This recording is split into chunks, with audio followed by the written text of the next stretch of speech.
Stand guard at the door of your mind. My favorite quote. Yeah.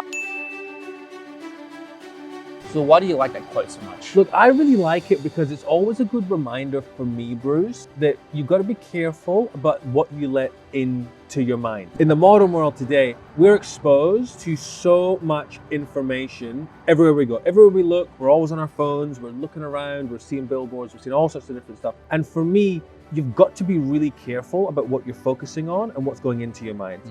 A great example of that would be, where do you get your news from? And I say this in my seminar. It's probably a little bit harsh, but I say it anyway. If you're getting your news from channels 7, 9, 10, Sky News, or Daily Mail, you're probably not a very wealthy person. Those media outlets, in my opinion, are pretty trashy.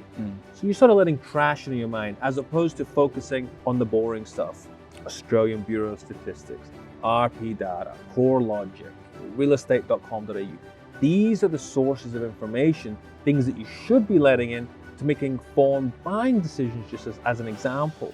So for me, standing guard at the door of your mind, it really covers a very broad range of what are you letting in and what are you doing with that information once you let it in. I think that's a great point. Is beyond just research and property, it's actually who you even associate with.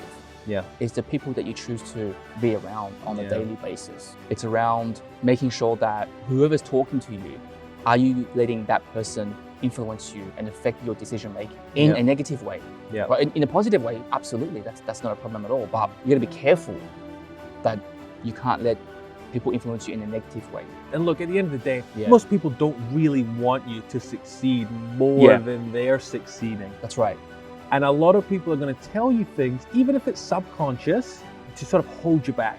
Yeah. And I've seen a lot of that in life, especially with parents with their children. Well, I was going to say, some of these people could be the people that love you the most. Sometimes these people have the best intentions, right? Because they want to obviously make sure that you don't go to too much risk and things like that. But it can be quite dangerous as well. They could be giving the wrong information, and they could be giving information that will destroy your financial future if you take it to heart too much. Right? So it's also about what information that you let in from books that you read, videos that you watch. What are you doing in your spare time? What are you doing in your time where you are at work? Who you listen to, your colleagues, your friends and your family members. They all play a role in how they influence you. What I'm not saying is don't listen to them. What I'm saying is just be your own judge of what you decide to act on. Have a conscious awareness and a conscious filter about what you want to receive and what you don't. A lot of people just use their mind as a dumpster and people just dump everything that they can into your mind as opposed to actually being able to filter that information.